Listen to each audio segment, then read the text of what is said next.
Hello there. uh, I can't break the tradition. I really wanted to say something other than hello there to start a video, but it's stuck with me for all these years. I can't break tradition.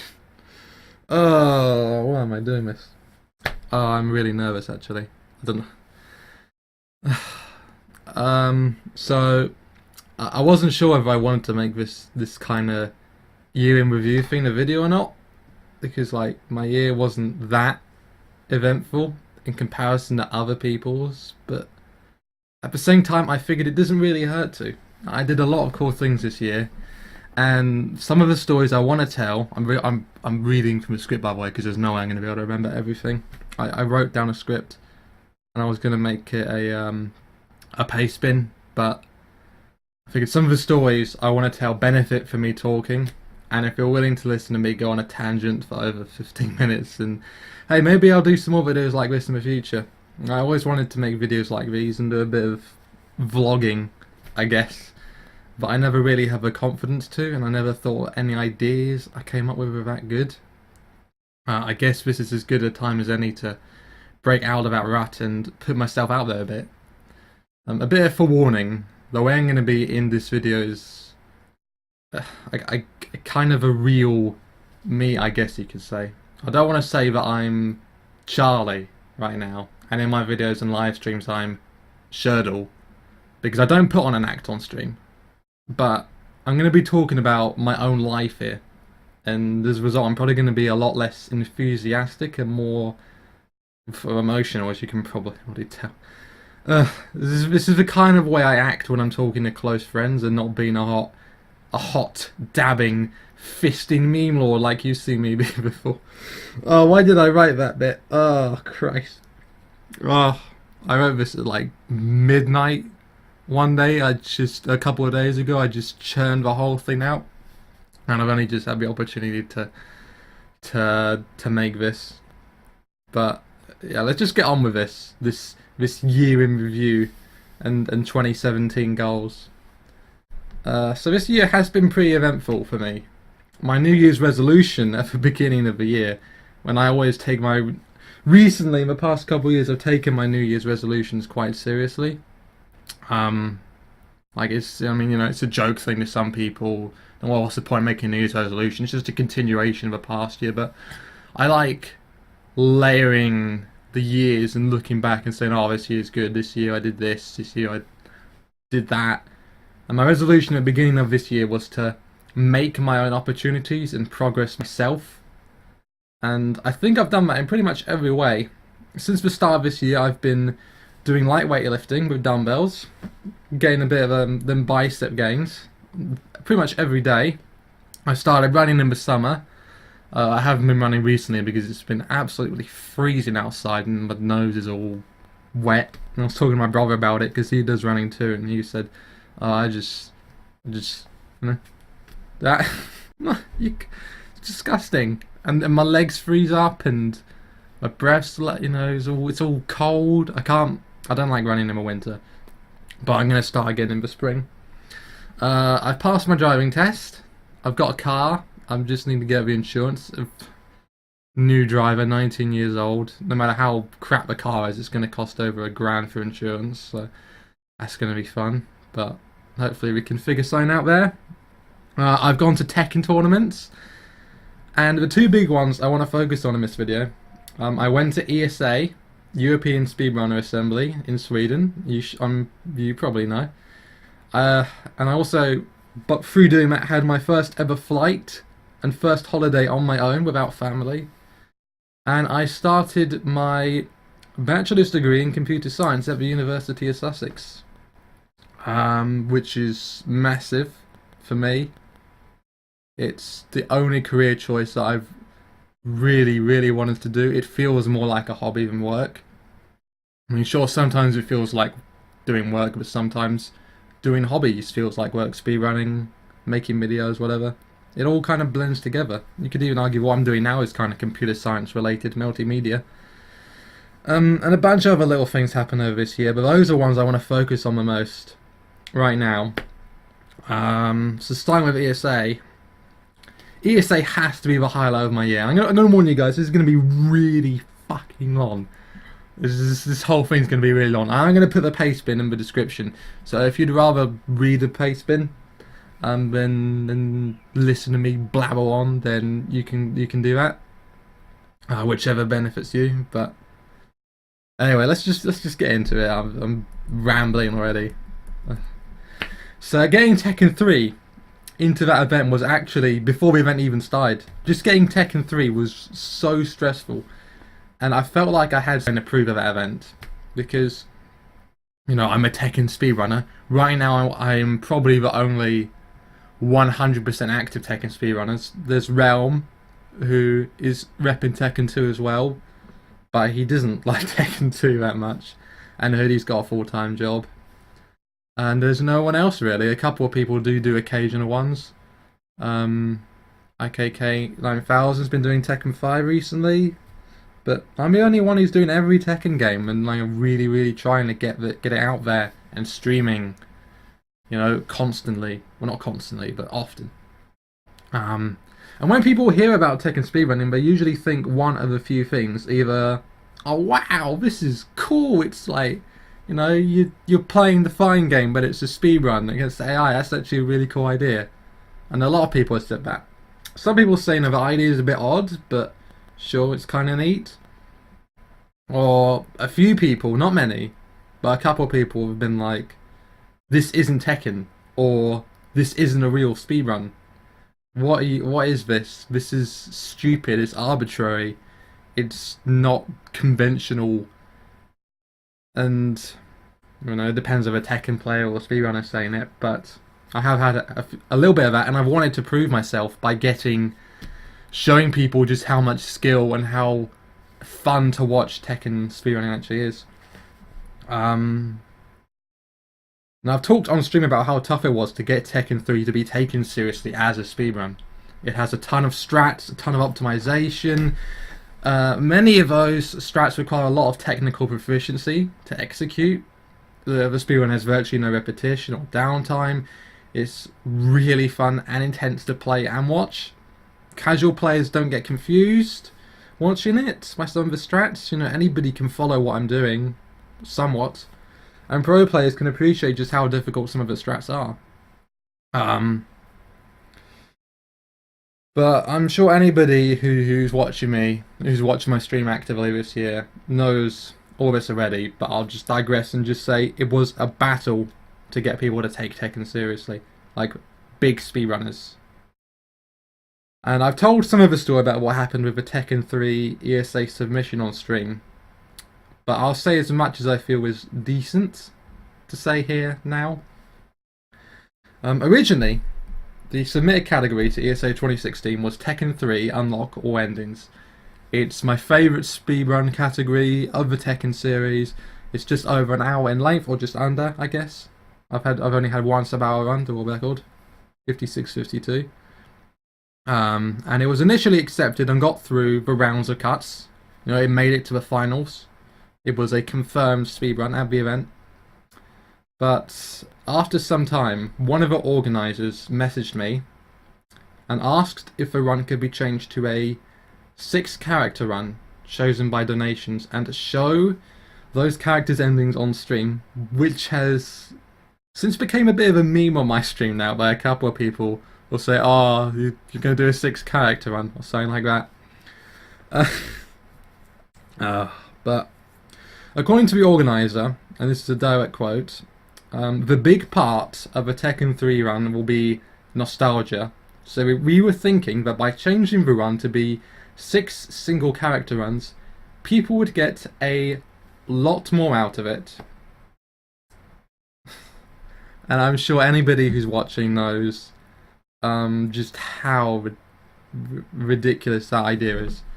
And well, you know, you saw a run, you saw how popular it was. And obviously, I don't think anybody thinks that now, who's watched that run. Besides, people can watch the freaking endings on YouTube. Why would people want to go to a speedrun to watch 30% endings? The Tekken 3 endings aren't even that funny.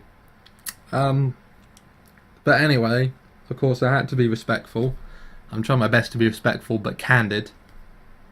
So I hope if any ESA organizer watching, I apologise if I am speaking a bit candidly, but I want to tell people about this because it was a great deal of stress for me. You know, it did stress me out for a while. So I sent a reply to said organizer stating that I didn't like the suggestion. I said that I believed people would get more out of a full run with all characters showcased, that it would take at least 15 minutes to explain all the intricacies of a run, and that I would be gutted if I could only show 6 characters after the run I did. This message got no reply. I got no reply for that message. And in fact, I discovered that the run had been changed on the schedule to 6 characters without my permission. I sent a second, very emotional message to the same organizer, which also got no reply. Now you can imagine how I felt at that point. You know, I felt like my stress levels were through the roof. I felt like I was being ignored and pushed aside before I'd been given a chance. That's the way I felt. And I know ESA organisers are just... Well, I mean, let me tell the story. It would have been a lot more reasonable, though, to just look at the speedrun boards and request a theatre mode run instead. That's 10 characters. It's under half an hour in length. And it still shows off a ton of skill. You know? It's a shorter, sweeter run. So it was at this point where I had to message Ricky for help. As he knows a lot of the organisers. And I just want to say quickly, thank you so much to both Ricky and Pete for their help over the whole of ESA, really. They were just so much help. Talking to them just made things so much easier. They had a lot of great ideas. And I probably wouldn't have been able to go to ESA without them. I was at one point, I just remembered this, but at one point I was on the verge of not going. If it was gonna have to be a 6 character run, I probably wouldn't have gone to ESA, and that would have just been. I would not have just done all the amazing things I did do at ESA. I would have missed out. So those guys just really helped me. So yeah, again, thank you to those guys. So kind of long story short, Ricky sent a message to that organizer, got a quick reply, and we found out that they were only suggesting a shorter category because they needed to cut more runs out of the schedule. And in the end, so many people quit that I was able to do a 4 runs. So but still nothing was being confirmed. We both got frustrated, and Ricky came up with the idea for us to make a video and post it publicly on the ESA speedrun.com boards. And you can still find that video if you want to. I personally felt really iffy about the idea of making a video, but there wasn't much choice. It was the only thing we could do, and thankfully it did work, because a second organizer contacted me who was very helpful, very receptive, very understanding, and we were able to change the category to unlock theatre mode until enough people dropped out, at which point it was changed to unlock all endings and we were back in business. But that wasn't actually the end of my ESA stress, despite that. Because I had real life stuff to deal with. I had my flight booked for 7 AM, and a couple of days before my flight day, my brother was going to take me originally, but his car broke down, meaning I had no one to take me to the airport. I could get a train at 4 in the morning. Actually, I'm not sure I could have, actually. I don't think, no, I would have had to have got it the night before and either stayed up all night or gone to a hotel the day before. But thankfully, this is right out of a sitcom, but my 60-year-old Muslim neighbour, who's a very nice guy, bit chatty, but very, very nice, very compassionate, was able to take me instead in his Fiat Panda. But I was, thankfully it's less than an hour's ride to Gatwick Airport from where I live, so it's alright. But I was so stressed about the flight, about getting through airport security, about going to a foreign country, not being with family. I was so stressed about all of that, but I wasn't able to get any sleep for 2 nights before I left. The night before the day before. I got no sleep. I didn't get any sleep. I did not go to sleep at all. And I could not sleep at any point during the day before I left. And I was literally so exhausted that I was in tears. I was frustrated because I couldn't sleep. I just couldn't. My head felt so groggy, but I just couldn't fall asleep. And it didn't help that my mum was so worried. She was already worried about me going, as mums are. And she kept saying that if you have any doubts, don't go. No one will think any less of you. She was saying stuff like that. And I was so scared of messing something up at the airport, having never been. I got so bad that I almost didn't go. I said to my mum at one point, I don't think I can go. I don't think I can do it. But my mum and I had a really nice conversation when I told her that. I don't remember everything she said to me, but I remember her saying that this holiday could be the making of me. And honestly, I think it has, but more on that in a moment. I want to quickly say now also, thank you so much to my mum, and also to several other family members for being so supportive of me and all of my aspirations, career focused or otherwise. I doubt any of my family are going to watch this. I actually waited for my mum to go out before I made this video because I'm still a bit of a teenager. I'm 19. I don't want her to know that I'm being openly emotional about her because, oh well. But she knows. She knows. My mum especially is an amazing person, still the best person in my life. Even if I still act like a bit of a teenager towards her. But anyway, let me digress. So despite the pep talk, I still couldn't get any sleep. I might have drifted off for about an hour, possibly. I can't remember. Probably not. But at the end of the day, it was finally time to go. I was totally exhausted and scared the whole way. But my neighbour, thankfully, was able to calm me down a lot. He told me a lot of stories. He ranted a couple of dump drivers. Told me about his son, about what his son's career was doing, how his son messed himself up a bit but got himself back together again. He said this and that about going on holiday, about the airport. He's an absolute champion, my neighbour Ali. And I want to thank him too. He stayed with me for as long as he could. He went to the coffee shop, we had a tea each, and a little something to eat, a croissant. And he stayed until security meant he couldn't. He even gave me some butter mints for a plane ride, mints, so that you don't get a headache apparently, or so your ears don't ring. That was it. So after I couldn't go with him, I just played a bit of Pokemon Go. I don't play anymore. I dropped it a very short while ago, but I played a bit of Pokemon Go because that was still hot back then. Went through a few gates, took a few pictures of the airplanes. It was daytime by the time I left, which was really weird. And then it was time to go. I was able to relax in the plane thanks to a Super Best Friends podcast I downloaded, and then bam, I was in Denmark. I was on a holiday. And I felt a lot more relieved when I actually got there and got my luggage and knew I'm okay, I did it. I did it. That's what I felt. And I actually didn't feel that tired. And then at the airport in Denmark, I met Americus, Mikkel, and Respirit. And I want to say thank you so much to those guys as well for being so chill. I spent a ton of time at ESA with those guys, and I had some really deep heart-to-hearts with Mikkel and Resp that were really, really nice and did me and probably them a lot of good as well. And they've turned out to be really, really good friends, all of them.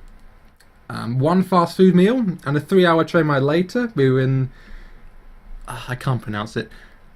Viju? I think I said Viju. That place. And we had a hot and sweaty 4-kilometer walk because we had just missed the hourly bus and we didn't know the numbers for any taxis. And I also had really heavy luggage, and it was about 24-25 degrees Celsius. And remember, I hadn't had any sleep for almost 48 hours by that point, about 36. Maybe more even. I can't remember. But yeah, that was a bit of fun. I made them carry my luggage because my luggage didn't have a pull-along thing properly. Dug on my arms, so we all took in turns carrying it. which was pretty funny. Bit embarrassing, but you know. I met Ricky at the venue when we finally got there, and he gave me a big hug despite me being a sweaty, exhausted fuck. And we hung out at the venue for a little while, and I met a few of the Crash guys and the Jack guys there, and the venue was awesome. There were so many CRTs, and you know, anybody who's watching who's a speedrunner knows what it's like. Such a cool place. And it actually took me a day or two to feel comfortable there. And to start with, I was probably a little clingy around Ricky and Mikkel because I just wasn't used to any of it. I felt a bit out of my depth. I felt like all these guys were strangers a bit. Now, I didn't know any of the Jack guys really. I wasn't a Crash guy anymore. I still have a lot of friends in the Crash community, but I'm not like, you know, I'm a Tekken guy. And there aren't very many Tekken guys. Any Tekken speedrunners anyway. But after not too long, I did start feeling really comfortable. The environment is just so damn nice to be around at ESA. It literally felt like I was living a second life during that week, where everybody had the same things in common, and the whole world was just this one little place that spanned from a hotel in the south to that one old guy's pizza place in the north, with McDonald's, the supermarket, and the venue in between, burger place to the east. It wasn't the healthiest of weeks physically, but mentally, it was exactly what I needed. It was the best holiday of my life by far, and there are too many other people I want to thank who were so cool to hang out with, but you all know who you are. I'm getting thirsty. Now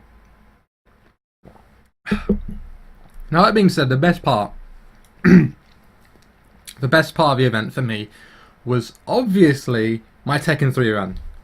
Before it started, there was actually a little more drama. I don't remember the exact specifics, but something had gone wrong with the Tekken 3 donation incentive, and it had been wiped off of the incentive list.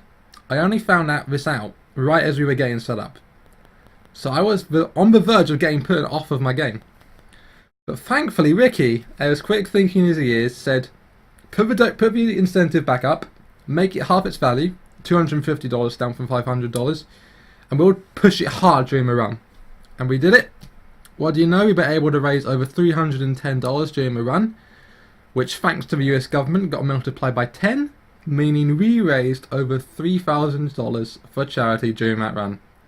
And I still get a grin across my face whenever I think that, because now I've got an excuse of playing video games that I can say to my family, I raised over $3,000 for charity by playing a video game. How sick is that? It's great. But of course, I didn't raise it. It was the donators who did that. And if any of those guys are watching, I want to thank each and every one of you, because you guys are fantastic and we destroyed that run. We killed it. I was so nervous at the start. I went to the toilet twice in half an hour just before it started. I couldn't find a controller with a pad I liked. The headset didn't fit my head. It was like cleaning off my ears because it wasn't wide enough. But we made it. You know, we made it. If you watch the run back, which I have done several times and I still do whenever I need a bit of motivation, you can tell I was stuttering over myself at the start. It took me a while to get my groove.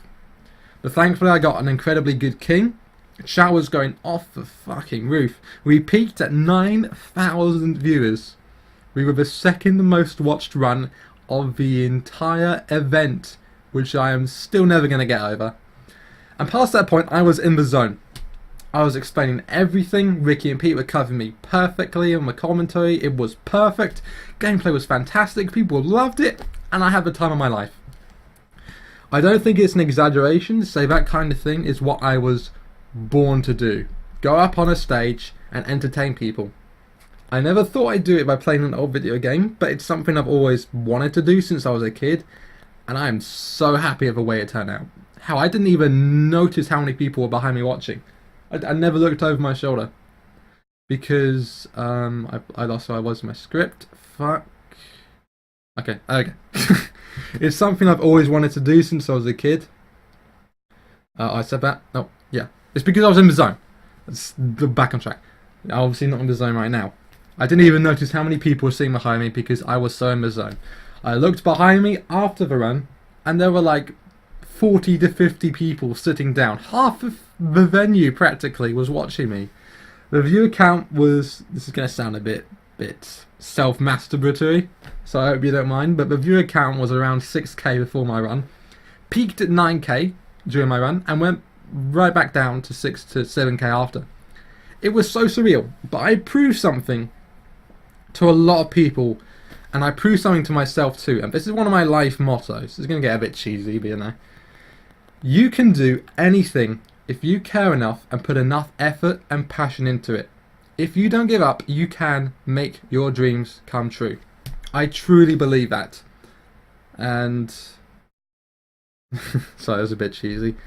And I'm sorry to Roman Hoodie for bragging so much about my records every time we have a race or we have a bit of a chat, a bit of a bant.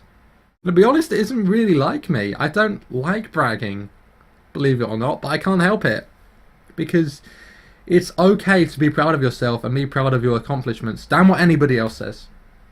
I'll talk more about speedrunning in the goals section at the end, but yeah, I was extremely happy with how my run went and how ESA went as a whole. It wasn't perfect. In fact, ESA actually got very emotional and personal at times, but I'm actually thankful for it. I learnt a lot of lessons during that holiday, had a lot of experiences, made a lot of friends, and I've got a lot of ideas to make next ESA, next year, even better still. Oof. Ah, God. My throat is so dry. Okay, so now that fucking massive section of the video is over, let me quickly skim over a few other things. Since ESA, I've been travelling a lot more, and I've become a lot more independent. Since uni started, I've now been totally in charge of my own finances. I'm having to pay half of bills and half of food, and almost entirely look after myself. Like my mum said to me, ESA was the making of me, and I feel like I have came of age now. I am an adult now. That's how I feel. And I didn't feel like I was beforehand. I felt like I kind of was, but now it feels more real now. It feels like, okay, I can take care of myself now. If worst comes to worst, I can, like, you know, rely on myself, lean on myself. I'm still kind of apprehensive about getting drunk, which is a bit stupid, but I'll cross that hurdle when I come to it. But anyway, I've travelled a lot since then, since CSA. I've travelled to London several times for Tekken events. The first was at Lions Den 3, which for me was primarily focused on meeting two of my oldest Tekken mates, Lord Dark Dan and Needs More Coffee. Fantastic mates. But the next two, which were MCM London, Comic Con, and the King of Iron Fist Tournament. The King of Iron Fist Tournament UK qualifier. Get to say now I was in Tekken. I was in the King of Iron Fist Tournament. That's just so cool. That is another childhood dream come true. Being in the King of Iron Fist Tournament. I didn't get far, but I didn't get last. Because one guy didn't show up, so I didn't get last. Who I was going to fight against, he got DQ'd. So hey, I didn't get last. But yeah, both MCM London and King of Iron Fist, they were both fantastic, and I got to play a ton of Tekken 7 during both of those.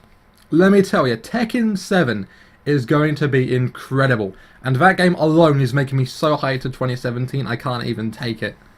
You guys are going to love it, and you're going to love how crazy things are going to get for me when that bad boy launches.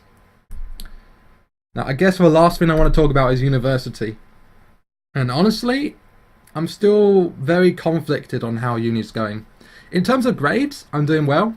Not quite as well as I was at college, but I'm still on pace to get firsts in all of my first term modules based on coursework. I'm studying for exams now, and it's actually a bit tricky to motivate myself at the moment, but I'm making sure I don't disappoint myself.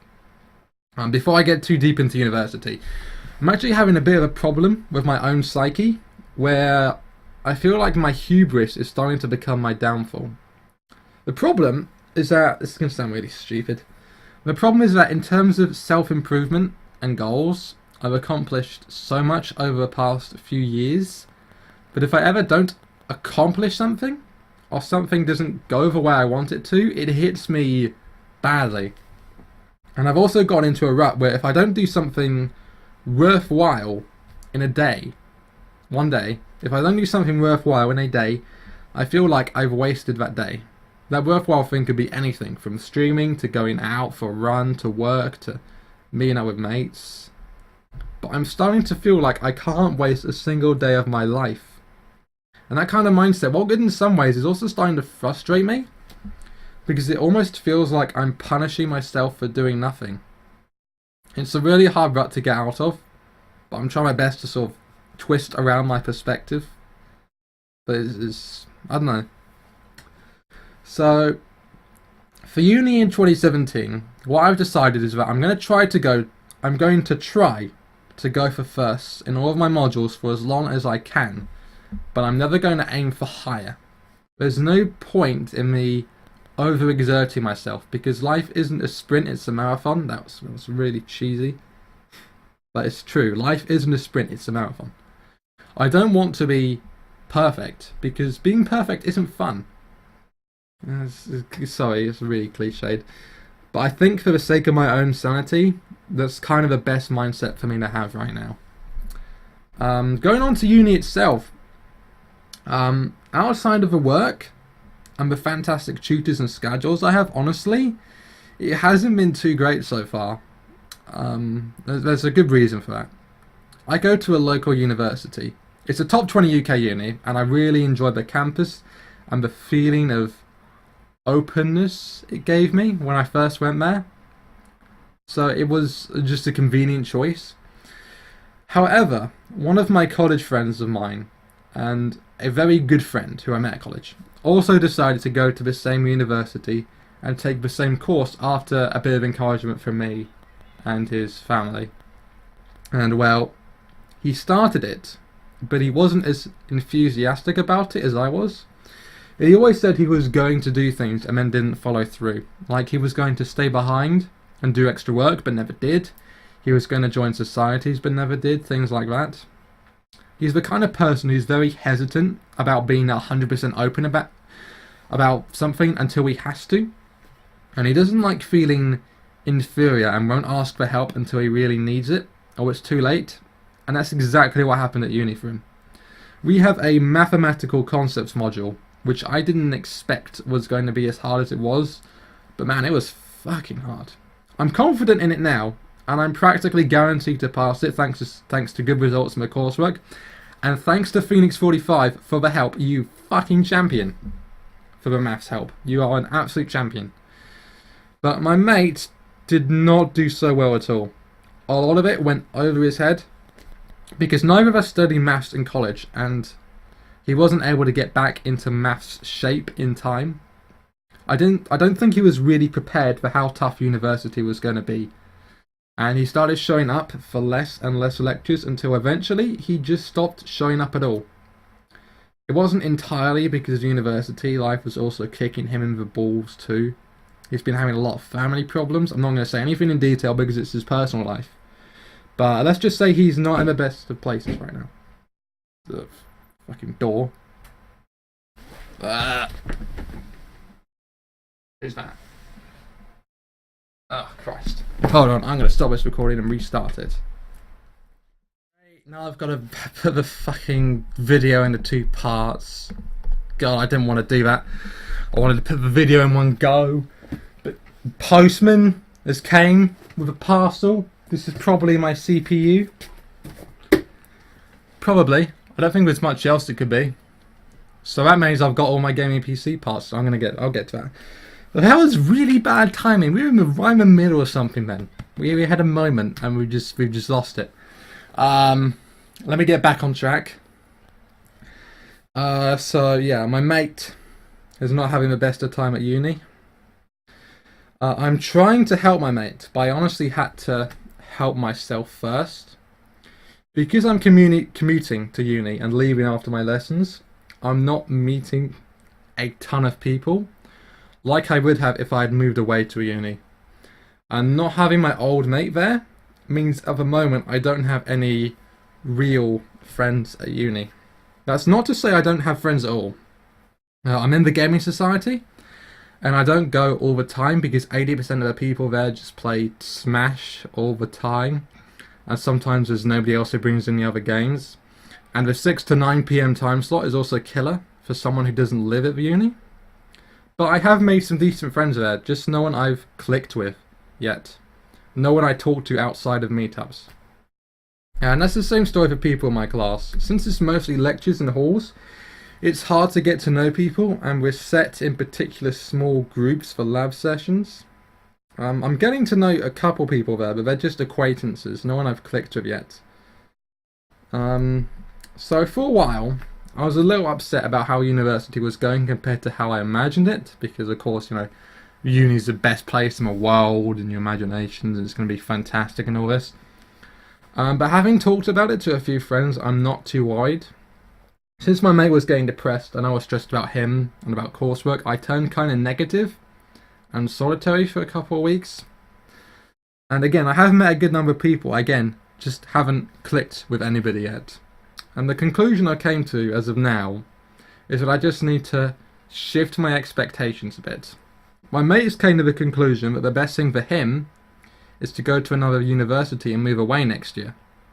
While I'm happy to perhaps not have the full university experience, university does appeal to me, but I don't want my life to revolve around it. I still want to be able to see my friends and family, do my own things, and have the privacy and comfort of my own home and my own life. So because of that, I've just kind of realised that university for me isn't going to be a lifestyle, it's more the, I guess, hobby, work, investment, a mix of all of those things into one, probably.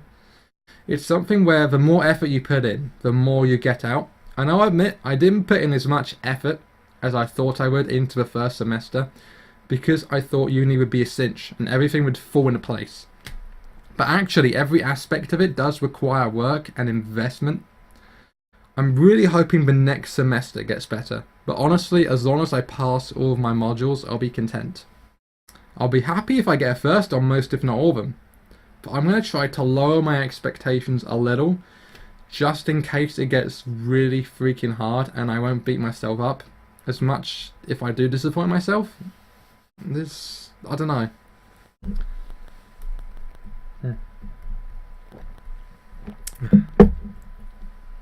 Honestly, it feels kind of weird of me to talk about my personal life so openly, even if it is just a bunch of people over the internet. Part of me wants to erase this whole section, but I'm not going to, because I want you guys to know the real me. Some people who watch me or are online friends, they might think I'm some crazy British madman who's a Tekken god and is brash and outspoken, but I'm a little worried that people genuinely believe that's all there is to me. I want my live streams especially to be more personable, a place where people can go to have meaningful thoughts and conversations about life and problems and be able to engage with each other. And I'm a little scared that as my community gets bigger, that this aspect is going to disappear as more of a Tekken banter starts to swallow everything up. Maybe it's a bit of an exaggeration, but still, I want it to be a more personable stream, and I want people who are friends and or fans of mine to feel comfortable around me and my chat.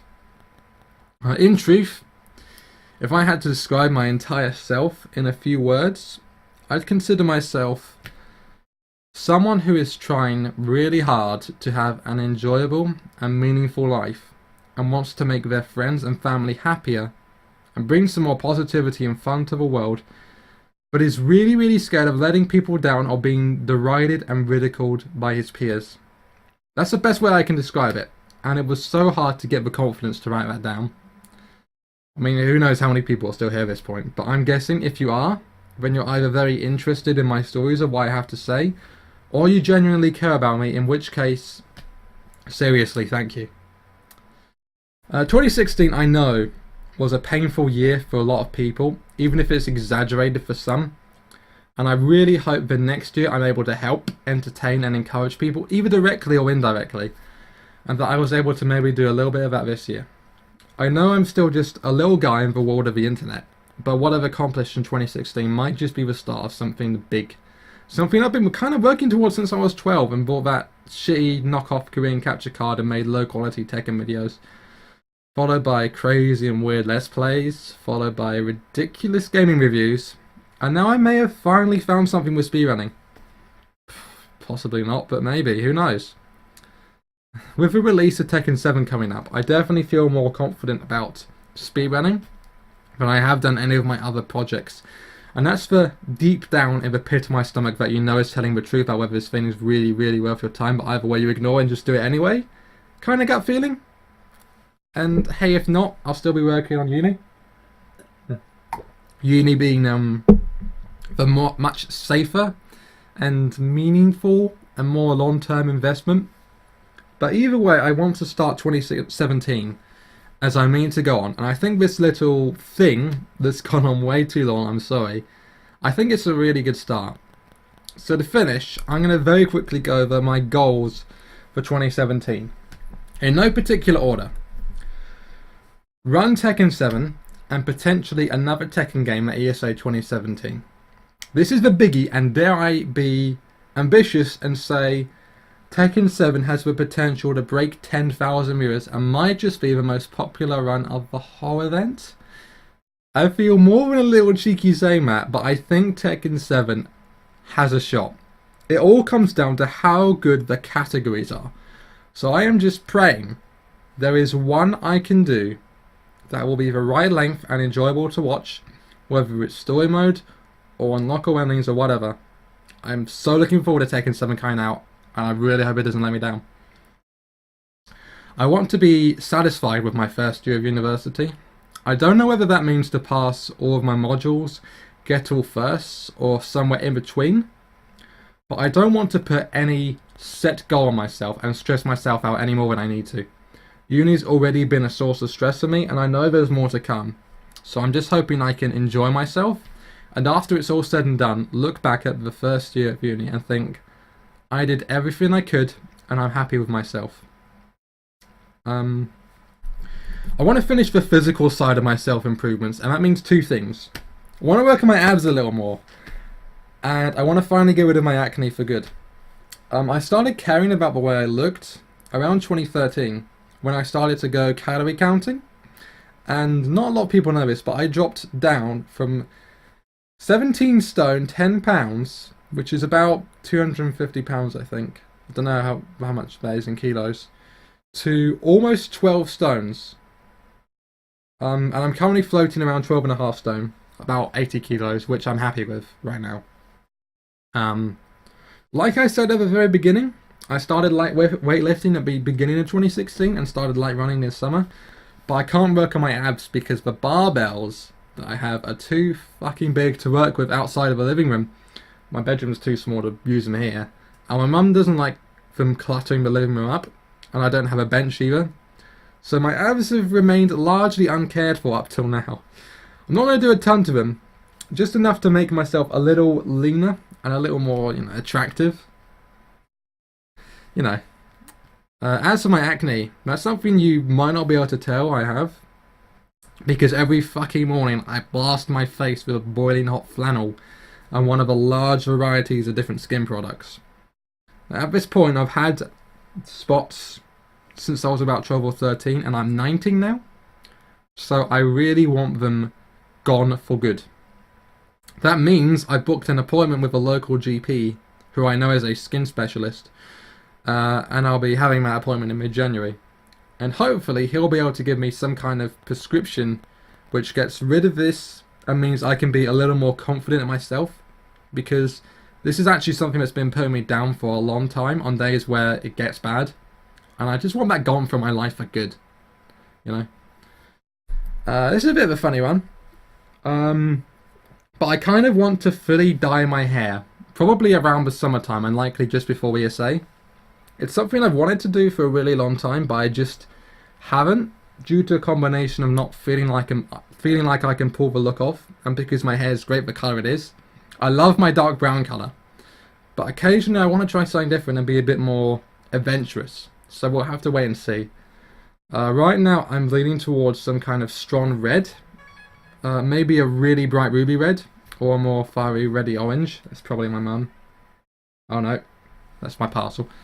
Yeah, I'm leaning towards either a bright ruby red or a more fiery reddy orange, but I also don't want to be ginger. And if I have to bleach my entire hair, it could be harmful for my hair. So it's something I've got to think about and ask some friends who've done it. I might do, I might not. It all entirely depends on how I'm feeling. One last little goal in relation to speedrunning. I want a new rival. Somebody who's good at speedrunning Tekken, who isn't called Hoodie or Realm, who takes one or multiple of my records and gives me a real challenge. I was hoping it'd happen after ESA, but no luck yet. I want more motivation to run, because I definitely feel like a big fish in a small pond right now. Hoodie and Realm are great, but Realm only really runs Tekken 2, and he doesn't like the game enough to really want to learn how to play, and as I said, Hoodie just doesn't have the time to run much anymore. Right now, I am kind of just drifting from game to game in this series with no real focus, so I really badly want and need a real challenge. And related to that goal, I want to make the full Tekken speedrunning tutorial this year, at least fully covering Tekken 2 and 3 and possibly 7. I've done most of the script for the first general video, but it's going to take a lot more time to finish. It's something I really want to do though.